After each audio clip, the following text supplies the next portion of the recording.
Fréquence Caraïbes 89.5 et 106.6 en FM. Fréquence Caraïbes. Breaking News Pôle Emploi, la nouvelle émission sur Radio Fréquence Caraïbes avec l'agence Pôle Emploi de Saint-Pierre, consacrée à l'emploi tous les 2e et 4e jeudis du mois, de 9h à 10h. Plusieurs thèmes abordés et développés concernant l'emploi.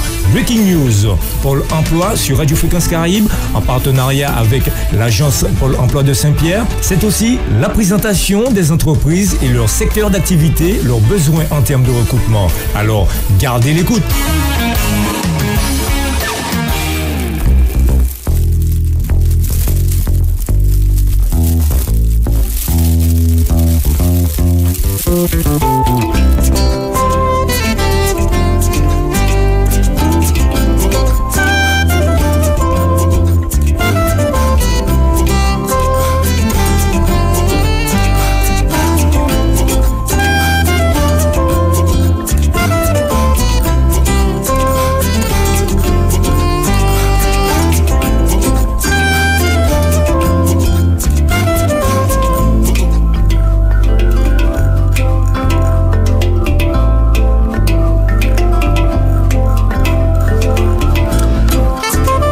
Bonjour tout le monde, mesdames, messieurs, bonjour, bienvenue sur Radio Fréquence Caraïbes, émettant depuis le 1 boulevard du Bord de Mer, sur le territoire de la ville du Carbet, sous nos fréquences respectives, nos deux fréquences, 89.5 et 106.6 en FM, sans oublier bien évidemment le www.rst.com.fr et nos réseaux sociaux, donc notre page Instagram, page Facebook, compte Instagram, page Facebook et notre page web. C'est donc Breaking News Pôle Emploi. Vous avez constaté, nous avons changé d'horaire. Dorénavant, c'est de 11h donc à midi avec l'agence Pôle Emploi de Saint-Pierre. Et à chaque fois, donc, nous avons des thèmes et parfois aussi des invités comme aujourd'hui. Et donc, aujourd'hui, nous allons donc parler donc de l'immersion en milieu professionnel avec donc Exo7. Bonjour, représentez. Oui, bonjour. Alors, Madeleine Dongar de la SDAIM, partenaire d'Exo7. Merci de nous recevoir. Bonjour aux auditeurs.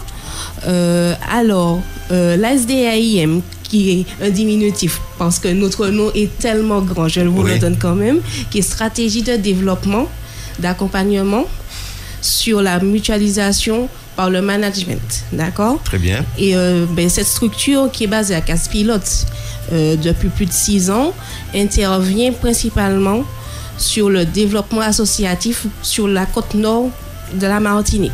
Et c'est pour ça que nous avons fait appel au Pôle emploi, surtout l'agence de Saint-Pierre, pour nous aider dans le recrutement. Très bien. Avec aussi donc monsieur Auguste Charles-Henri, donc de l'agence Pôle emploi. Bonjour. Donc bonjour amis auditeurs. Oui, effectivement, je suis là aussi pour parler de l'immersion.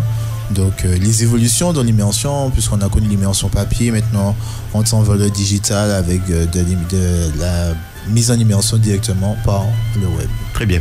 Alors si vous, chers auditeurs, vous pouvez participer pour un témoignage, vous posez des questions, vous pouvez faire le 05 96 78 02 03. Je rappelle 05 96 78 02 03 ou en portable 06 96 26 04 60. Monsieur Auguste Charles, lorsqu'on entend immersion professionnelle, de quoi parle-t-on? Alors, lorsqu'on entend immersion professionnelle, on parle de découverte de métier. On parle de confirmation de projets professionnels ou encore d'initiation de recrutement. Donc, les deux premières parties, c'est lorsque le demandeur d'emploi est dans une période de reconversion. Alors, on parle de demandeur d'emploi, on peut être aussi salarié et faire cette immersion. Mais je prends un exemple simple. Vous avez toujours été dans le domaine du secrétariat. Et là, depuis quelques temps, vous avez cette envie de vous retrouver avec la nature, de pouvoir prendre le temps de semer, de récolter. Pourquoi pas faire une immersion dans une structure d'agriculture sur un terrain agricole, donc avec un employeur, pour découvrir qu'est-ce que l'agriculture, comment ça se passe et autres, avant de commencer à se former là-dedans, de commencer à suivre des formations, un cursus de formation qui permettra par la suite la création d'une entreprise. Ça, c'est dans le côté demandeur d'emploi. D'accord. Et le côté entreprise, suite à une session de recrutement, je prends un exemple, monsieur Arnuel, vous voulez recruter, je prends un exemple, un animateur radio. Oui. Vous avez rencontré quelques profils intéressants, mais avant de vous engager, avant de pouvoir dire, je m'engage à le rémunérer, vous le mettez en immersion. pour Très voir bien. comment ils gèrent le planning, comment ils gèrent la liste des sons, en fait des musiques, Oui. comment ils gèrent aussi l'animation d'une émission. Très bien. Et toutes ces choses-là vous permettent d'être sûr que cette personne a les compétences que vous attendez sur le poste, ou qu'il a quand même certaines compétences et que vous vous dites, avant de le recruter, je vais quand même passer par une période de formation et ensuite le recruter. Donc toutes ces choses permettent de prévenir avant de guérir. Et dans ces cas-là, donc il y a un accompagnement fait. Si par exemple je suis directeur de la radio de Pôle Emploi qui m'accompagne à ce niveau-là. Alors à ce niveau-là, on va mettre en place une convention. D'accord. Une convention qui permet justement de protéger le demandeur d'emploi sur le lieu de l'immersion. Et à l'issue de cette période d'immersion, on fera un bilan. On fera un bilan pour savoir ce qui a été, ce qui n'a pas été, ce qui pourrait aller et ce qui est mis en place. Donc, est-ce qu'il y a un accompagnement, on va dire au début et à la fin, nous sommes là. Mais pendant la période d'immersion, c'est vous avec le demandeur d'emploi. Très bien. Voilà. Madame Noguer, tout à l'heure, vous parliez donc le Nord, donc ça va de Casse-Pilote au Robert, ou bien quelles sont les communes touchées par votre secteur? C'est vrai que principalement c'était la côte Caraïbe. D'accord. Mais comme la Dragesse Martinique a fait appel à nous pour développer en tout cas le recrutement pour la vie associative sur tout le territoire, donc effectivement nous intervenons sur le centre, le sud et le nord. Très bien. Quels sont les profils donc au niveau de votre structure, la SDAIM, qui sont donc dans cette partie d'immersion professionnelle?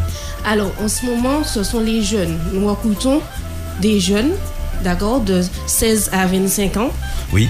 Pour effectivement accompagner les associations dans le développement de leurs actions, la réalisation également. Très bien. Et le prospect effectivement de leur public.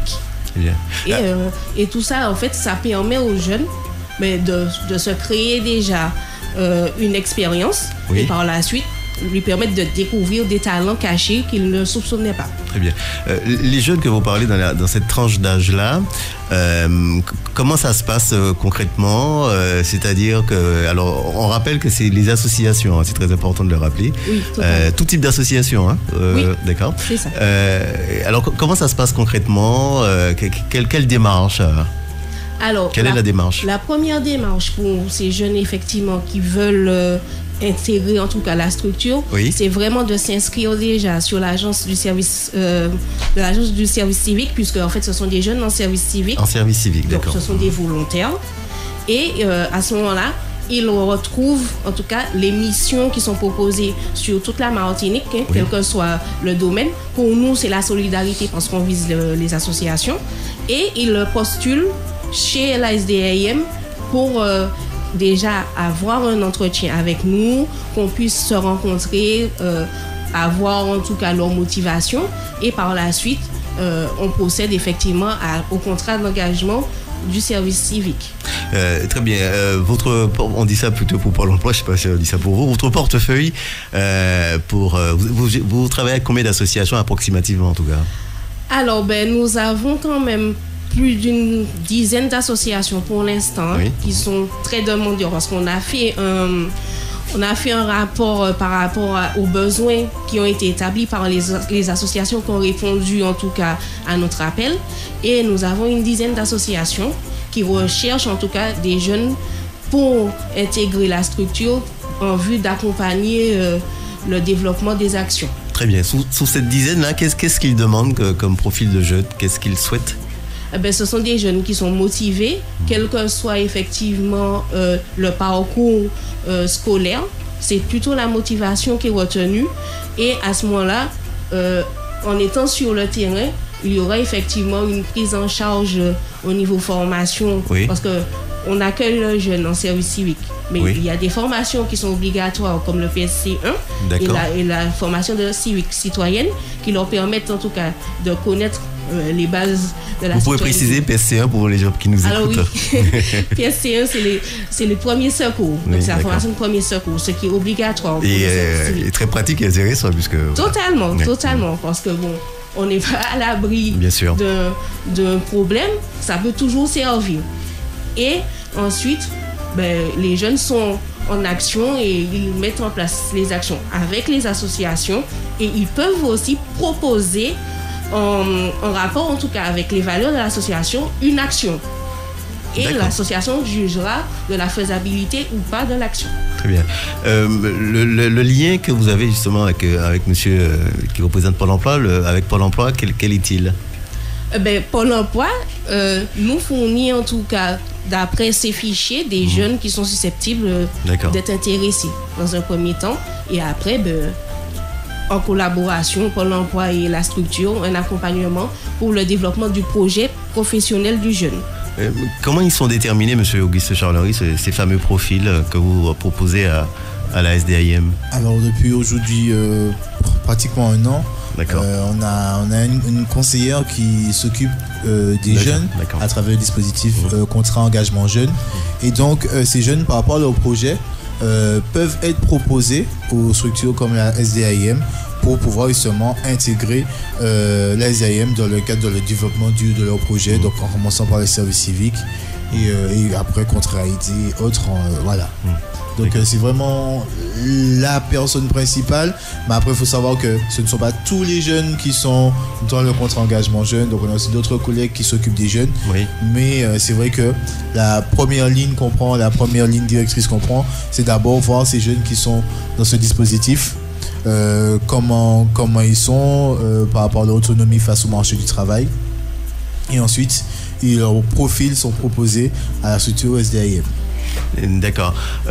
Sur les associations donc, avec qui vous travaillez, Madame Dongar, alors il y a plusieurs associations, vous me le disiez, mais c'est quoi le plus qui ressort? Est-ce que c'est des associations culturelles, sportives, ou bien c'est assez varié et panaché? Alors, nous avons principalement un panache, mais il en ressort effectivement beaucoup d'associations culturelles et sportives. D'accord. Alors, comment ça se passe? Vous pouvez répondre à la question. Le jeune qui est intéressé, donc voilà, il a la démarche, l'immersion. Ça dure combien de temps et comment ça se passe? Je suppose qu'il y a un certain nombre d'heures à faire dans la semaine, comme un contrat de travail. Oui, alors bon, sur le plan légal, la période d'immersion est d'une durée maximum 2 mois, maximal 2 mois. D'accord.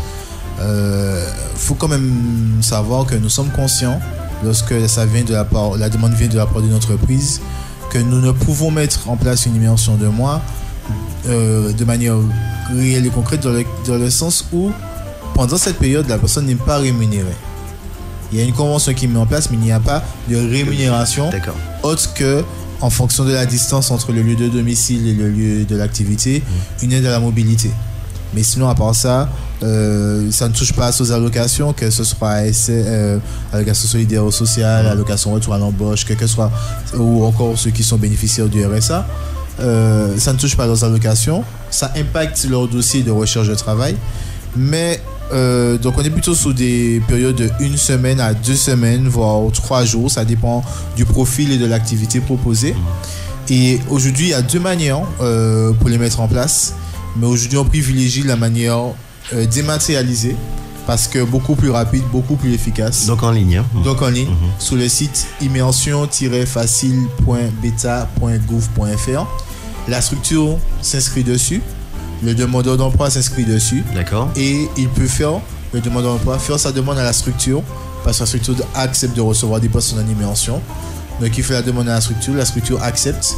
À ce moment-là, les conventions sont mises en place entre eux. Et une fois que les conventions sont mises en place entre eux, nous, on reçoit l'information qu'il y a une structure qui va prendre telle personne en immersion pour pouvoir valider l'immersion avec le demandeur d'emploi. Alors que auparavant, avant la mise à disposition de ce site, l'immersion, c'était le demandeur d'emploi vient au Pôle emploi, on lui remet une fiche d'information qu'il va compléter avec l'employeur, il revient vers nous, on lui donne la convention qu'il va signer et qu'il va aller voir l'employeur pour que l'employeur puisse signer. Ensuite, il va revenir vers nous, on va signer et on va enfin acter, donc valider cette PMSMP. Donc, ça faisait beaucoup d'allers-retours pour le demandeur d'emploi. Bon, c'est vrai qu'on est dans une période dématérialisée, mais même ça fait quand même des allers-retours d'envoi de mail. Et qui dit mail dit que l'employeur n'est pas forcément devant son PC en train d'attendre un mail. Et ce qui dit aller-retour, le demandeur d'emploi n'est pas forcément va pas faire tout de la même journée. Donc, toutes ces choses-là ont été facilitées, justement par son nom Immersion Facilité. Donc, par ce site qui permet vraiment la rapidité de mise en place d'immersion. Alors, aujourd'hui, qui est en immersion professionnelle? Je parle de profil. Est-ce que ce sont plutôt des jeunes femmes, des jeunes hommes qui s'intéressent plus à cette structure, à cette partie-là?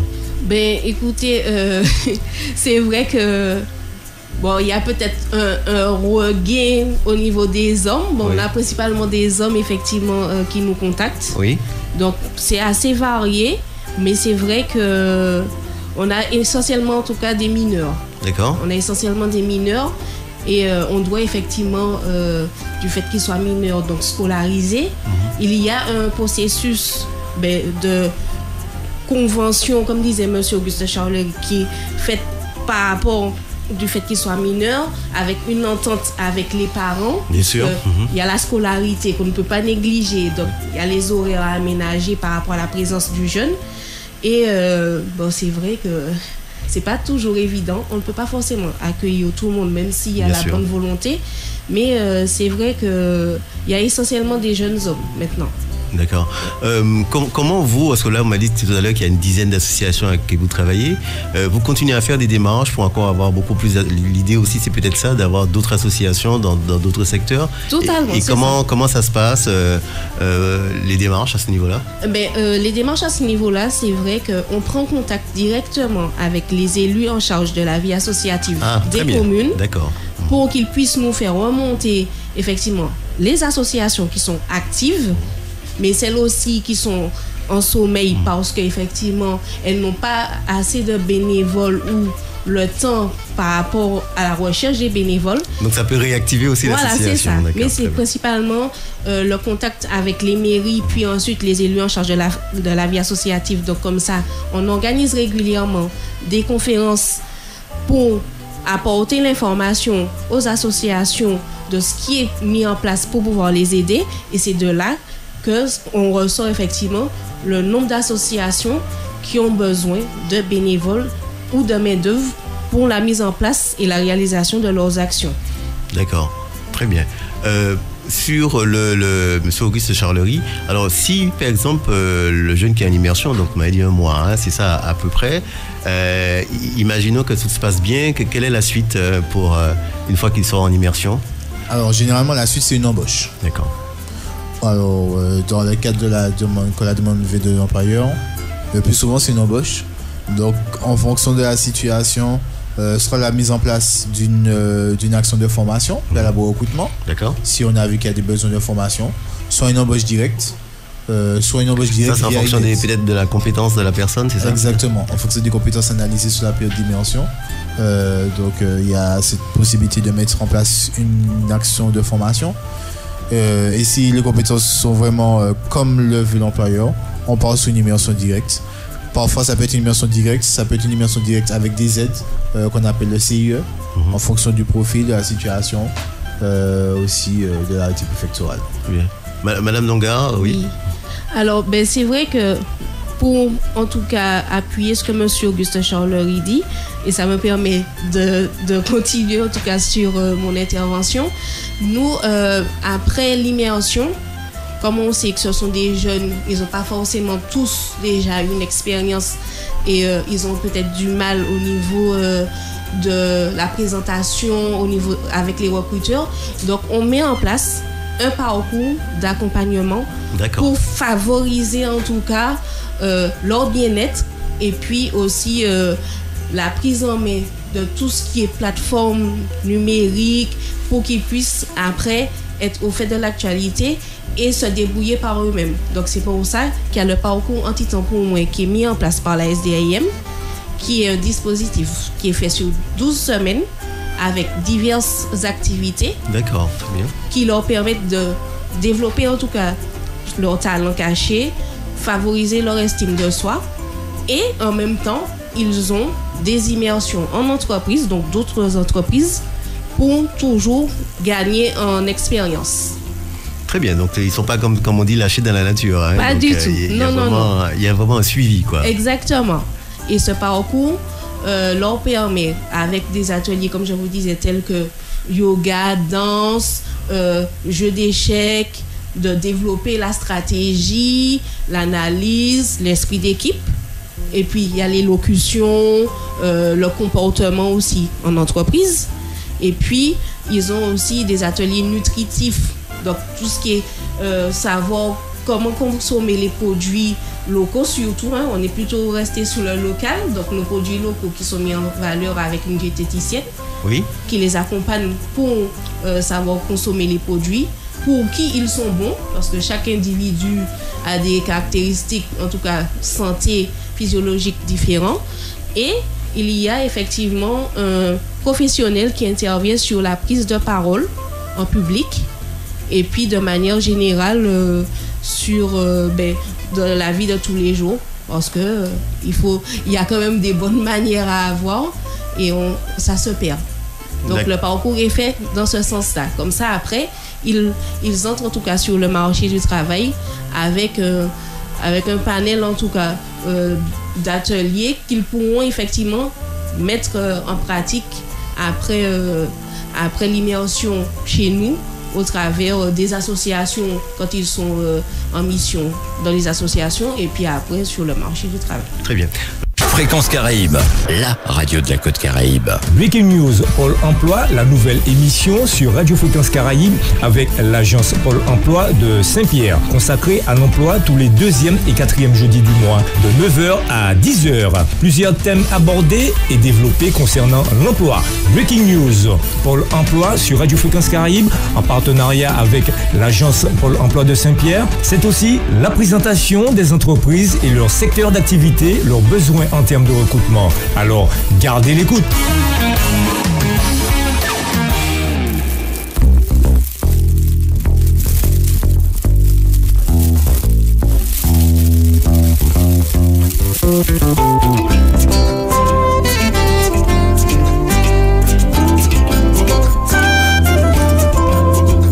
De retour donc dans Breaking News Pôle Emploi avec l'agence Pôle Emploi de Saint-Pierre, représentée aujourd'hui par M. Auguste Charlery, et donc Exocet et la SDIM, représentée par Mme Dongar. Je rappelle qu'on parle donc d'immersion professionnelle, notamment pour on rappelle la tranche d'âge, Mme Dongar, c'est les 16-25, c'est ça?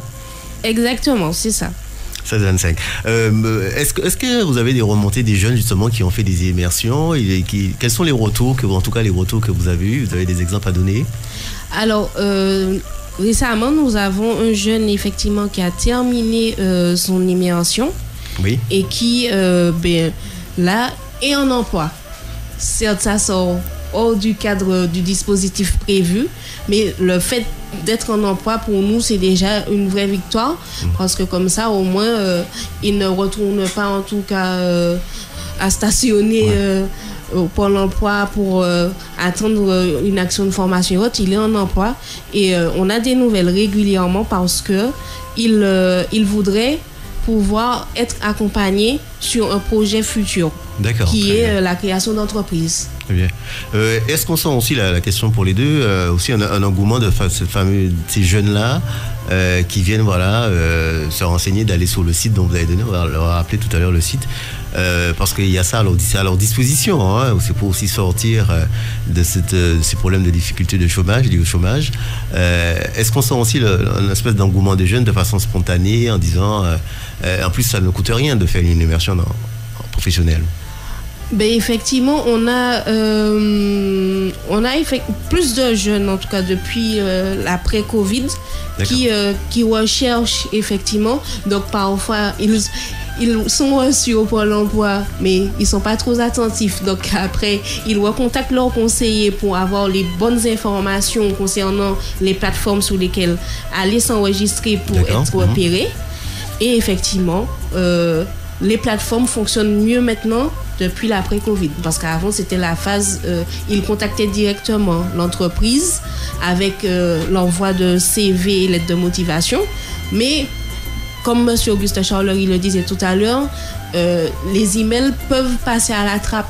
Oui. Puisque comme on a les activités, donc on n'a pas trop souvent le regard sur les adresses email. Donc avec les plateformes, il y a des notifications qui sont envoyées au Pôle emploi et aux structures. Comme ça, ça nous permet de savoir qu'on a reçu des candidatures ou en tout cas des demandes d'immersion, et c'est plus facilitant pour nous comme ça. D'accord. Mais oui. Non, je pense qu'elle a vraiment tout dit. Après, je pense que par rapport au site, l'engouement est surtout lié aux personnes qui sont à l'aise avec l'outil informatique. Oui, bien sûr, il faut déjà être. Ouais, c'est vraiment ça. Avoir un minimum de maîtrise. C'est les personnes qui sont à l'aise avec l'outil informatique. Sinon, les autres, ils viennent nous voir dans ce cas-là. D'accord. Mais c'est vrai que de plus en plus, on sent quand même qu'il y a cet engouement pour l'immersion, que ce soit la découverte d'un métier professionnel ou l'initiation, parce qu'on ne veut plus faire les erreurs, puisque généralement, quand on parle de la découverte d'un métier, on sait qu'il y a un cursus de formation qui commence par la suite. Et plutôt que de se lancer, d'utiliser son CPF ou de demander des formations, des financements de formation, j'ai presque envie de dire, on va dire à tout va, entre guillemets, vous pouvez faire l'immersion. Et une fois que le projet est bien confirmé, bien ficelé, on sait, donc on s'engage, quoi. Très bien. Voilà. Et est-ce que vous, en tant qu'accompagnant, entre guillemets, vous allez aussi dans les associations, sur le terrain, parfois, à la rencontre des jeunes pour voir comment ça se passe? Il y a des espèces de rendez-vous ou de prise de contact une fois qu'ils font leur immersion? Alors oui, pendant l'immersion, c'est vrai qu'on est en contact avec la structure d'accueil, donc associatif, oui. Parce que nous aussi, on a des bilans bien sûr à faire par rapport à l'immersion du jeune.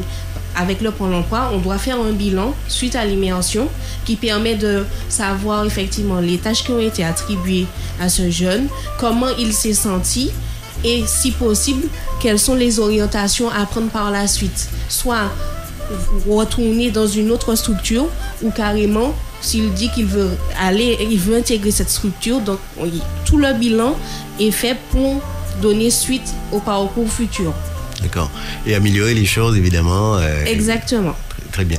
Tout à l'heure, vous parliez pour les jeunes, pour leur bien-être, tout ça. Ils font des ateliers, etc. Vous avez parlé de yoga, de cuisine aussi, je crois. Là aussi, c'est des démarches que vous faites au niveau de ces personnes-là, des professionnels. Oui. Oui, c'est ça. Effectivement, quand on a voulu lancer le parcours anti-temps pour moi, on a effectivement recherché tous nos partenaires, donc professionnels de la santé, du bien-être, oui. Aussi des professeurs pour le français, l'élocution, les mathématiques aussi.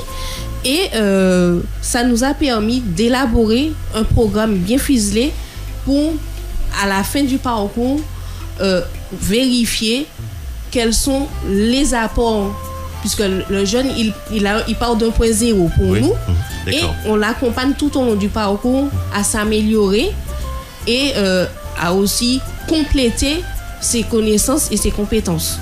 Donc, c'est aussi un accompagnement personnalisé, individuel, même si ils sont en groupe, mais c'est un accompagnement individuel propre à chacun, puisqu'ils ont un parcours professionnel différent et un parcours personnel également.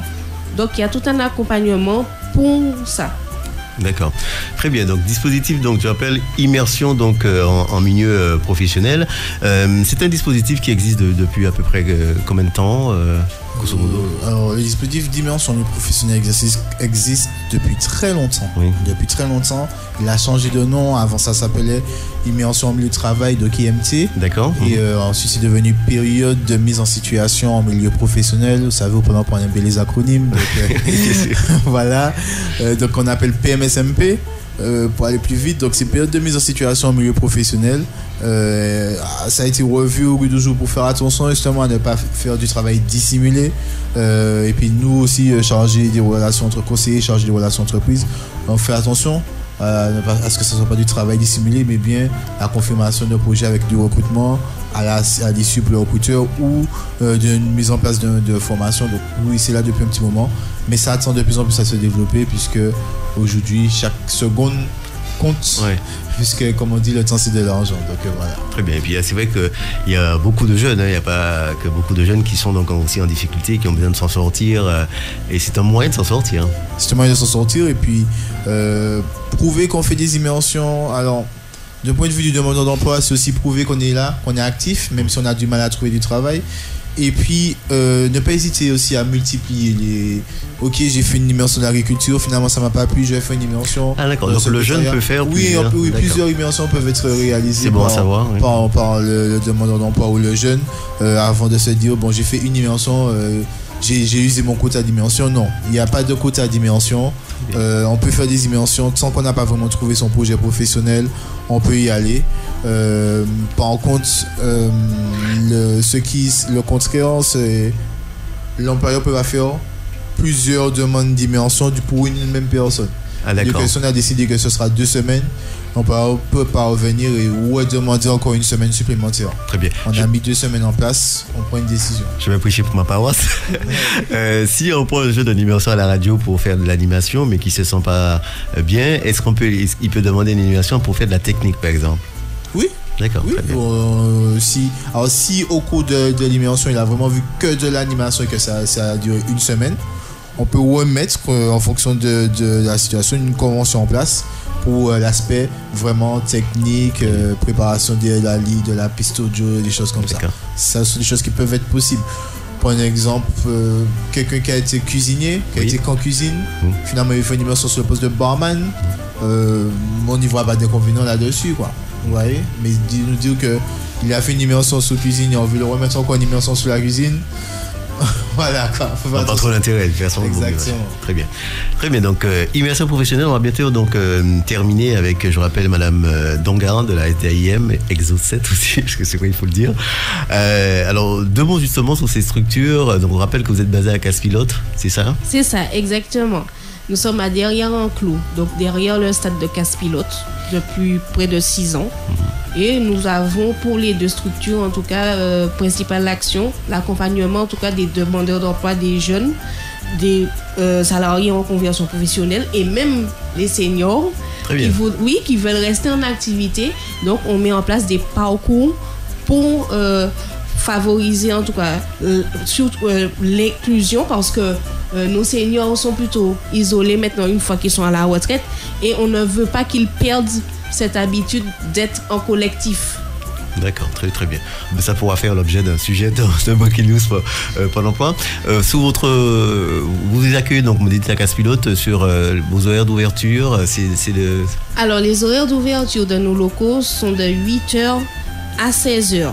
D'accord, en semaine, mais ça arrive qu'on puisse faire des interventions en week-end. Mais les horaires, c'est 8h, 16h, du lundi au vendredi. Très bien. Et le contact? Alors, pour le contact, c'est Madame Dongar, donc au 06 96 93 97 49 pour la SDAIM. Et pour Exo 7, c'est le 06 96 77 98 91. Très bien, restez avec nous. Monsieur Auguste Charlery, donc quelques petits rendez-vous peut-être au niveau de Pôle emploi à venir. Oui, alors on sait que c'est le carnaval, mais bon, je pense qu'il y a au niveau du Pôle emploi de Saint-Pierre, nous avons 3 événements à venir. Ce vendredi 10, nous avons une session de recrutement. Donc demain. Donc demain, tout à fait. Pour une entreprise qui recherche des auxiliaires de vie. Donc si vous êtes intéressé, elle ne recherche pas que dans le Nord-Caraïbe, c'est une entreprise du Nord-Caraïbe mais qui travaille avec plusieurs clients sur toute la Martinique. Donc si vous êtes intéressé, je vous invite à nous contacter au 05 96 52 02 02. Donc ça c'est pour la partie, c'est pour le recrutement de vendredi. Mais le 13 et le 15, nous avons une session de recrutement. Pour le 13, nous avons un recrutement sur le poste d'employé de libre-service en rayon fruits et légumes pour un employeur du Nord-Caraïbe. Et le 15, nous avons plusieurs structures de l'extension par l'activité économique qui seront présentes le 15. Donc, sous différents métiers, de la mécanique, mais aussi de l'aide à la personne. Lorsque vous dites présente, c'est dans vos locaux? Dans nos locaux. Dans nos locaux. Les 3 événements que je viens d'annoncer, le 10, le 13 et le 15, se dérouleront dans nos locaux. D'accord. Vous pouvez avoir plus d'informations sur le site. Alors, tenez-vous prêts. Tout coller, mes événements emploi au pluriel et sans accent. Donc, mes événements emploi au singulier, .pol-emploi.fr. Et à partir de ce site, vous marquez Martinique ou vous marquez Saint-Pierre, notamment pour connaître les agences, les événements, tout simplement, de l'agence de Saint-Pierre. Donc vous vous connectez dessus et vous aurez quotidiennement toutes les actions qui sont mises en place par le Pôle emploi de Saint-Pierre seront répertoriées dedans.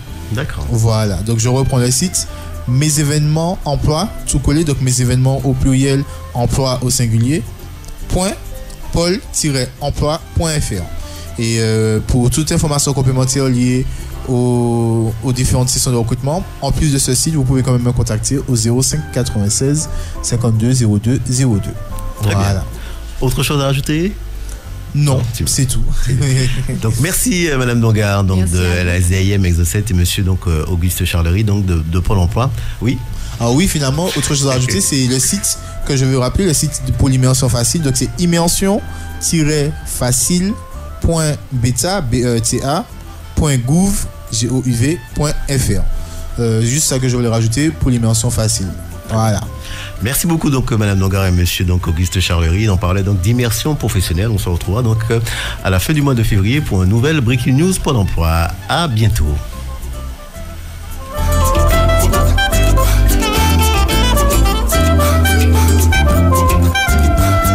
Breaking News Pôle Emploi, la nouvelle émission sur Radio Fréquence Caraïbe avec l'agence Pôle Emploi de Saint-Pierre, consacrée à l'emploi tous les 2e et 4e jeudis du mois, de 9h à 10h. Plusieurs thèmes abordés et développés concernant l'emploi. Breaking News Pôle Emploi sur Radio Fréquence Caraïbe, en partenariat avec l'agence Pôle Emploi de Saint-Pierre. C'est aussi la présentation des entreprises et leur secteur d'activité, leurs besoins en termes de recrutement. Alors, gardez l'écoute. Fréquence Caraïbe. Fréquence Caraïbe. Toujours plus proche des auditeurs sur le Nord Caraïbe. Nord Caraïbe.